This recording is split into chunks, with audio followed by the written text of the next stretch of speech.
Hi class, Mr. Watlington, and welcome to week 4 of Legal and Human Factors of Cybersecurity. Wow, you know what? We are halfway there. Time flies when you're having fun, or fun flies when you're doing time, whichever way you want to use that. So this week, week 4, we're going to get into implementing security controls to enhance or to ensure data privacy. So when we think about this week, what we got going on, let's take a look at Module 4 as we go into this week. Some of the learning objectives, we're going to analyze some of the privacy laws. Like I say, this class is really steeped in analyzing a lot of the privacy laws. Again, because if you don't understand the laws associated with privacy, it makes it difficult to protect it and understand the legal ramifications. We're going to look at some of the things that has to do with policies, but really, and for this lecture, I'm really going to get a little deeper into excuse me, security controls related to privacy and how to implement security controls. So at a glance, what do we see this week? Okay, you're going to complete your knowledge checks. You know, the same rhythm, the same battle rhythm that we do every week in this class. Okay, going to review some of your please review all your module resources. There's reading in there. There's things that you can do to help enhance your learning for this module. There's an activity where you can do the summation of privacy laws and complete privacy laws and compliance controls within the same activity. Reading your textbook, chapter 9, and what that does, what it's going to chapter 9 takes you deeper into more of the laws like the privacy acts and different things like that. So a lot more about laws. So when we think about though privacy, when we think about security, when we think about this whole environment that we operate in, really it comes down to one word: risk. Okay, this is what we're dealing with, is risk, and our job is, and from a cybersecurity perspective, is to look at how we can mitigate risk as much as possible. But to understand how to mitigate it, we really have to understand what risk is. What is risk? Okay, it is the likelihood of a threat agent taking advantage of a vulnerability and the corresponding business impacts. Okay, it all comes down to that. What's the impacts? So a way of looking at this is when a vulnerability encounters a threat, there could be some type of impact there. Now, what we want to know is this impact to business? Is this impact to operations with our company? Is it enough to where now I need to either buy insurance or look at some mitigation controls to put in place? So, and how we view this from a cybersecurity perspective is that we look at it from this triad of confidentiality, integrity, and availability. And that's what we use. Cybersecurity, we monitor and assess risk on information based on these 3 factors. Now let's get a little deeper into these factors. I know this is probably a review for a lot of you guys who've been through this quite a few times, but here's what happens realistically. We cover these, we learn these, we take certification tests, and the first domain in most of your certs go through this again, but we never really understand it, I don't think, and understand how to apply it, because everything that we do map back to one of these factors. And really, this is how I work this day to day in the organization where I work at as a manager, is what I call learning to speak the language of cybersecurity. And that language really starts with CIA, confidentiality, integrity, and availability. Because what you're going to see when you're talking about controls, or we're going to talk about security controls, they all map back in some way to protect information by either encrypting or some other type of confidentiality method. How do we maintain the integrity, availability, and sometimes you'll see it's CAIN, non-repudiation, to ensure that the person who sent that is the person they say they are. And we can apply these same things in the realm of privacy, of how we look at it, how we maintain privacy with respect to confidentiality, meaning that we want to keep our private information private, secure. Also, we want to maintain the integrity of privacy information, personally identifiable information. Nothing's worse than having a list with social security numbers on it, and somewhere those social security numbers got transposed, or something happened that one number got shifted. And now this impacts your customers, it impacts individuals with privacy information, just like with security. Availability. Privacy information, you want it available when it needs to be available. So you see, you can apply the same cybersecurity triad. Now, really, when it comes down to information, another big part of the language that we talk about is access. Because at the end of the day, security, really that's what we're doing. We're controlling access, meaning that there's some information or there's a data object that some entity or some subject wants to get access to.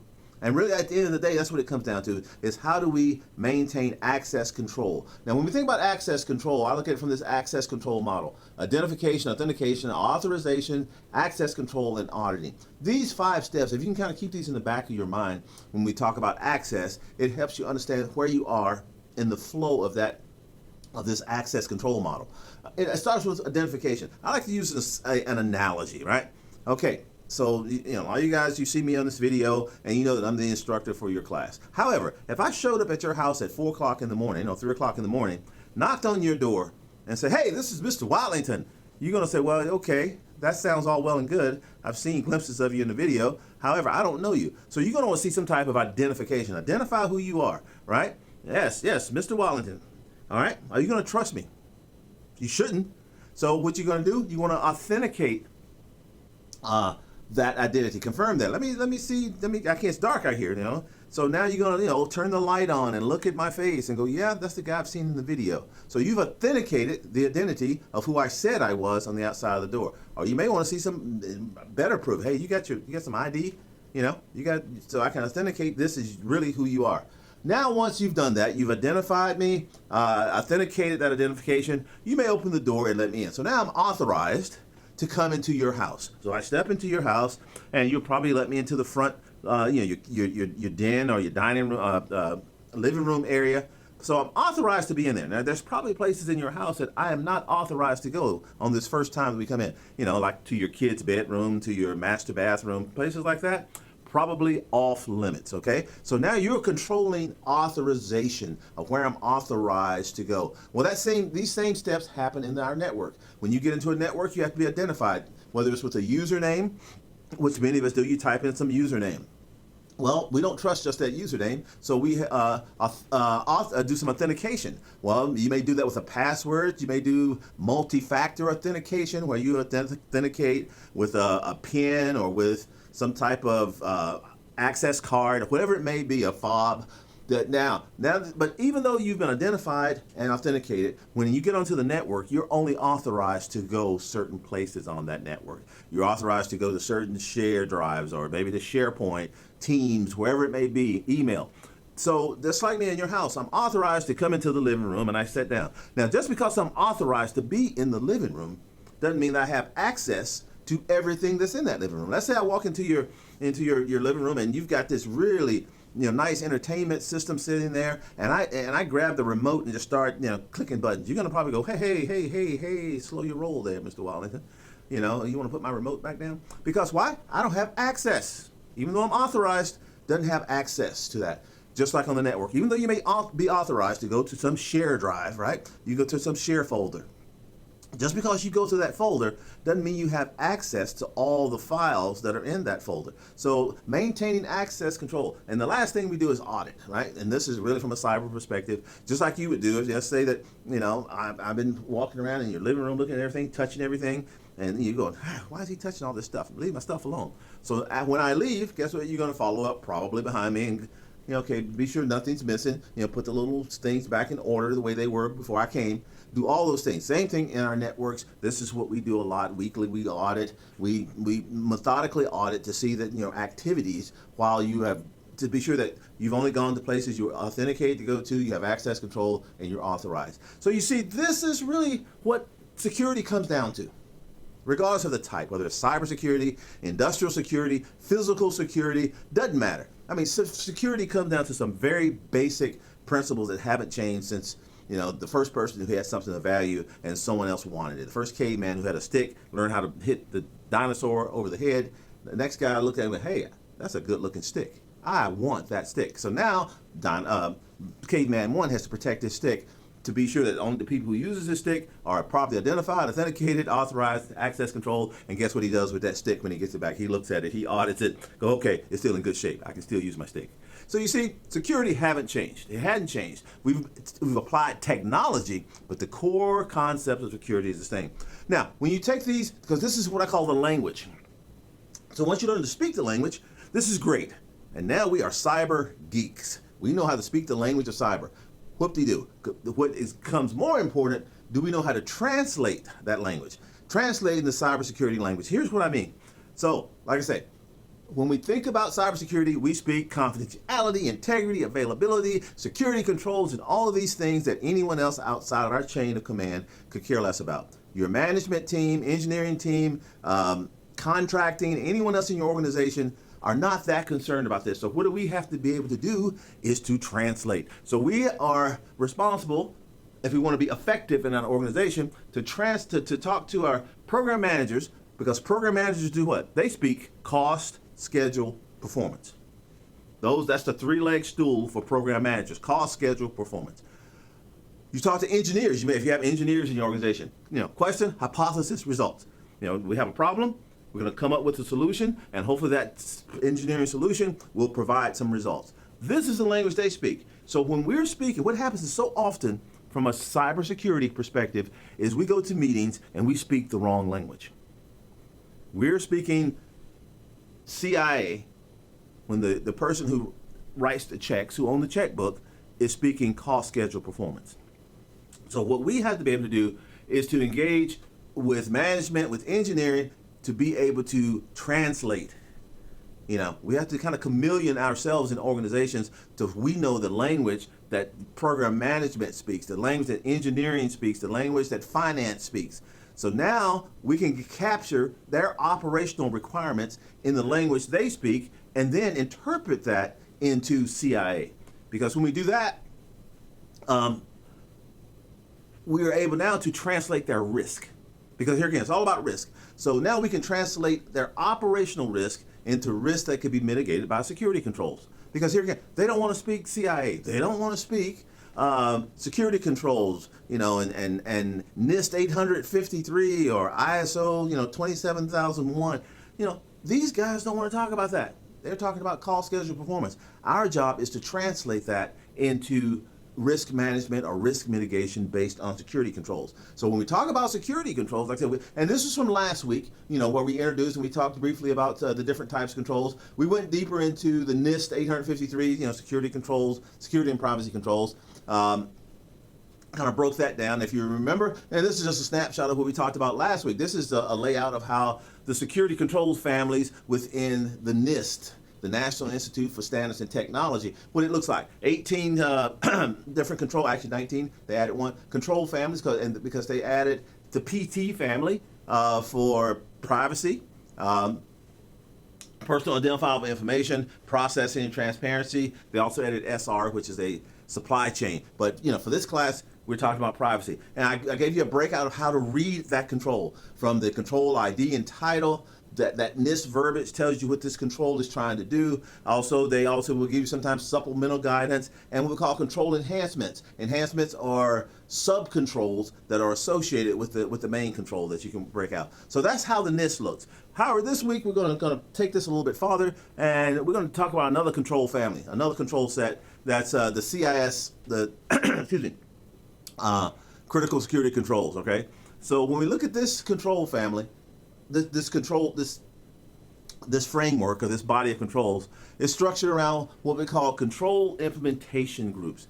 Now, the CIS is it's not as structured as NIST. NIST is a federal organization, whereas CIS is more of a community of practice, a community of practice of best practices. So these controls are not as, I would say, as tightly bound as NIST, so they're a little bit more open. As a matter of fact, and they break these up into IGs. These IGs, like I said, these are subsets of controls, and they base it on the size of your enterprise or how much resources you have to be able to implement controls. Now, what they do, they use the MITRE adversarial tactics, techniques, and common knowledge, or ATT&CK framework.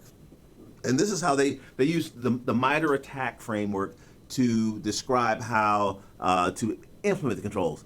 They also use the cybersecurity framework, which is part of that breaks out under NIST as well. And these are 5 things that ways of characterizing attacks. It was from a phasing perspective: identification, protection, detection, response, and recovery. So if you look at any type of attack or any type of risk there, you can first thing you want to do is identify what it is, identify how to protect against that, how to detect it, how to respond, and then how to recover. So those 5 steps are used in that. Now, when we break this CIS family of controls down, like I said, there's a total of, and they call them safeguards. I Like I said, I grew up kind of in the NIST world, so controls are still in my mind. But here they call them safeguards. There's a total of 153 safeguards within the CIS control structure, and this is version 8. Like I say, version 8 just came out not too long ago. So when we think about these IGs, these implementation groups, right? So IG, it goes from IG3 to IG1.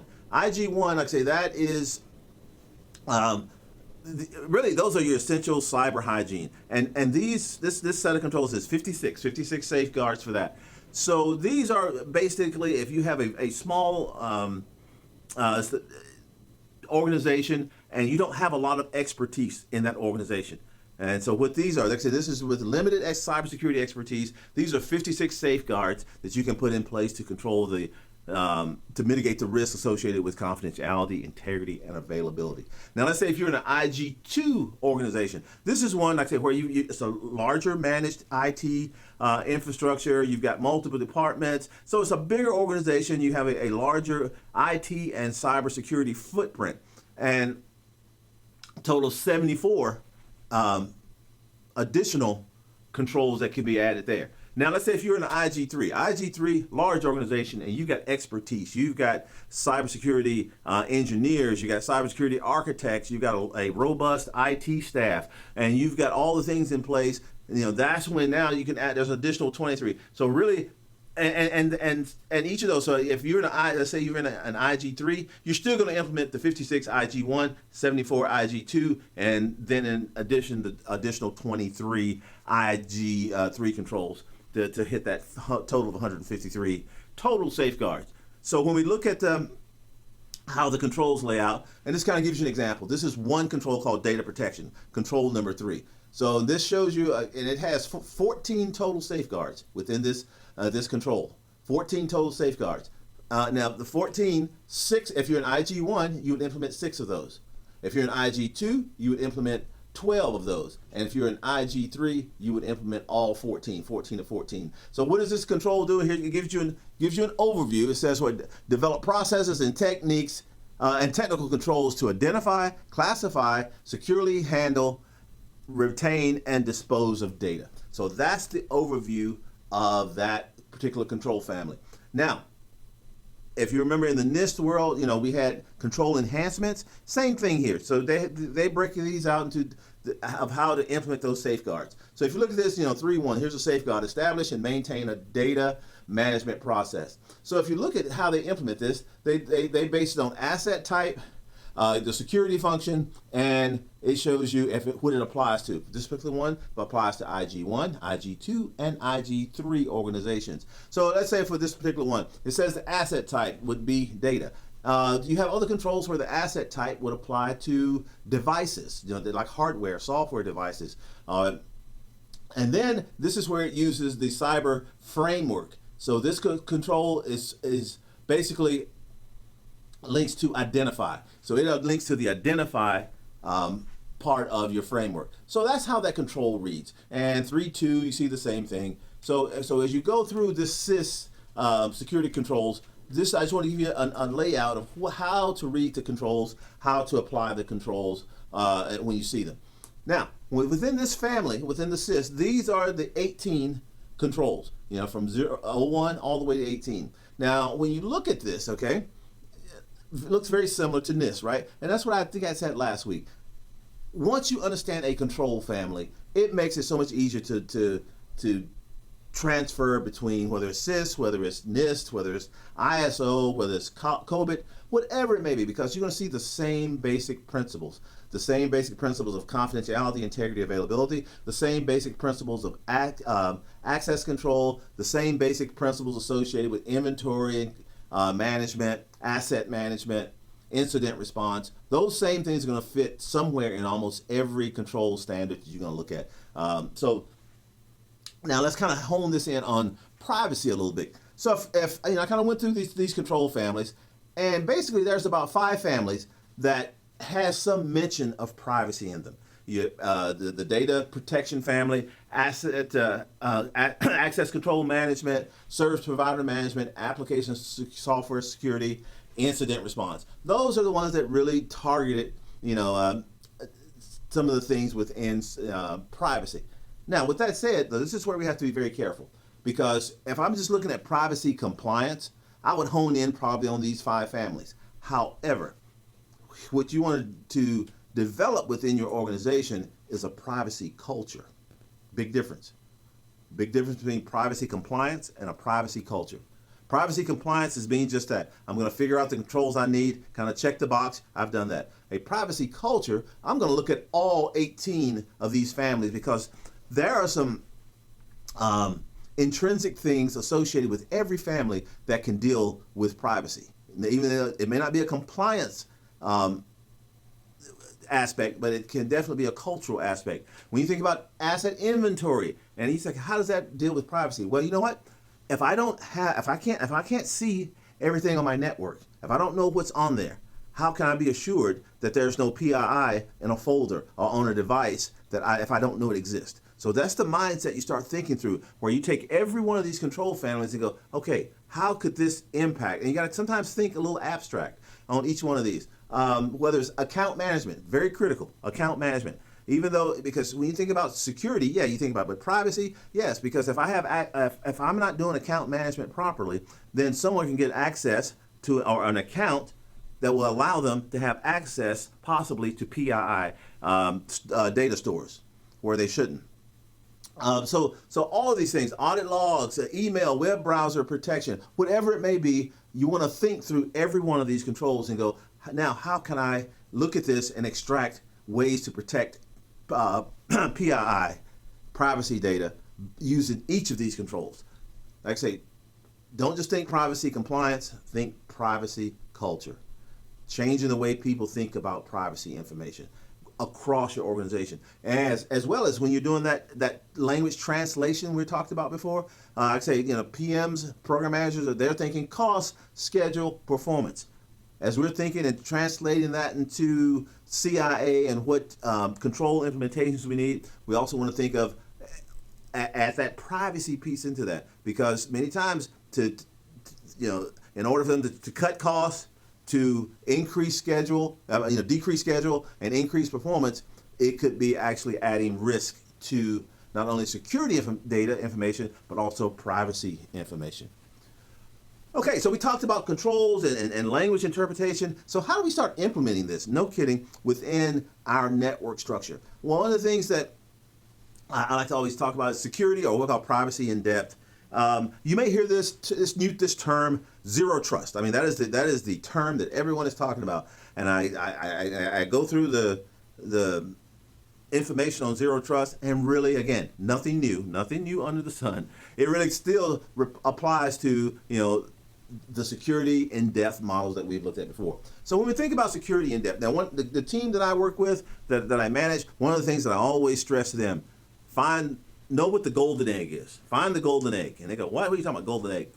What is important in your organization or in your boundary or in your infrastructure to be protected? Because if you don't know what to protect and you're just trying to protect everything, you're probably wasting a lot of resources instead of focusing time and energy on what's important. Know where the golden egg, and that's where you start from. And start from the golden egg and work back. Somewhere in that organization, you've got that golden egg, whether it's, like I say, it could be your company's intellectual property, it could be PII, privacy information. In this particular instance, we're talking about privacy information. Know where it exists. If you don't know where that is, then many times you're spending a lot of time and energy trying to audit everything and not knowing what to look for, not understanding how to develop a mindset, a culture, a conscious way of looking at important threats, risk to that information. Okay, because that's what we're protecting. We're not really protecting the network, we're protecting information. All right, so once I know what the golden egg is, now I can start working backwards from that. Meaning that, okay, so I've got privacy information, PII, that's in files and is stored somewhere. That somewhere is typically some type of server, right? So knowing that server, that is a file server, or could be some type of jump server or a proxy server, whatever it may be, that is hosting, that's storing the file structure where your data is. Now I can back to that. That server is typically attached to some type of network device, a layer 2 access switch or a layer 3. It could be a distribution switch. Okay, so now I know that layer. So now I got to start thinking from that perspective, because that switch now is typically tied into some type of possibly layer 3 device, some type of core switch or a firewall, or you may be doing software-defined networking.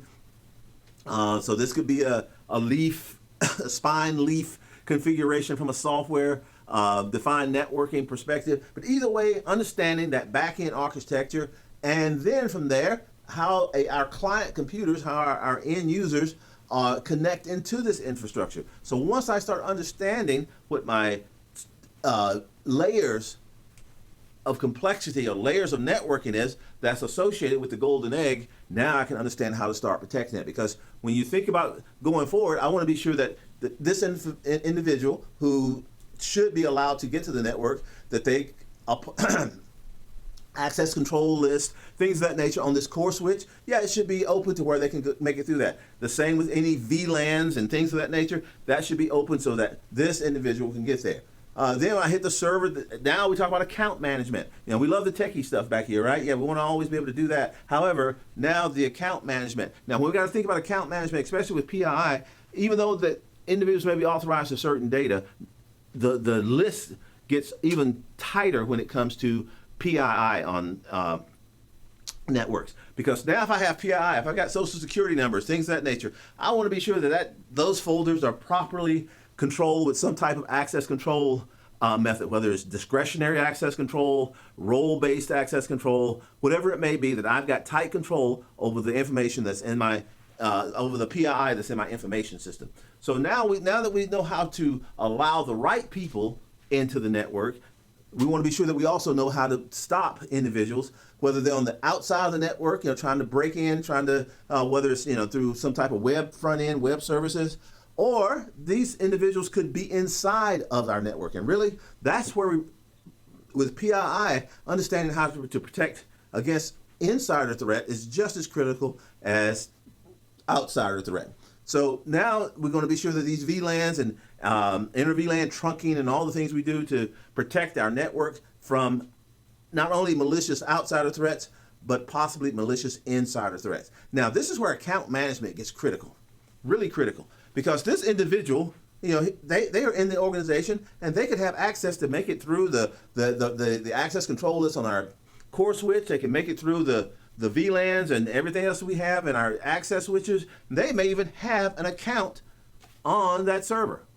However, we need to be sure that individual, if they are not properly cleared to see PII, privacy, that they are not part of the discretionary access or role-based access control to get to those files. Again, they may have authorization to get to this folder, right? But they shouldn't have authorization or access to get to the PII. Because if you have social security numbers, maybe it's medical information about individuals, now that's personal information that this individual who is authorized to get to the folder should not have authorization or access to the files. So security in depth, privacy in depth, all these things are still very, very important to know how to implement this within your particular infrastructure, within your organization, so that we can maintain zero trust. Zero trust, saying we don't trust anyone. It's a great mantra. A lot of work to get there, but still understanding these rings of trust. It's like the model, just like the analogy I use with your house. When I show up your house, you have rings of trust in your house. You trust certain people, probably your spouse, children, to certain areas of your house that you wouldn't trust other exterior family members to. You have rings of trust, like I say, if I showed up where you would let me go, that again, you wouldn't allow other people, allow me to get to those things. So understanding these rings of trust is also so critical with respect to privacy information. All right, guys, what did we cover? We covered quite a bit this week. We talked about risk definitions, talked about the cybersecurity principles of confidentiality, integrity, availability, learning how to speak the language, and not only speak the language, know how to translate that language. Once you learn to speak CIA, translate that to from cost, schedule, performance, or problem, hypothesis, solution. Then we went into some security controls, kind of did a quick review of the NIST, but also went a little bit deeper into our CIS security controls family, and security, privacy in depth. Okay, so great week this week, guys, because to me, this is a great class. You guys are a great class. I love the interaction that you're doing with respect to the discussions, your assignments. Yeah, they're all looking really good. 'Cause I've left some comments and some notes in places where I think we all can improve. I know I can always improve. Likewise, so as you're doing your comments, as you're doing your discussion posts, always look to be better. Have a great week 4, and we will see you in week 5.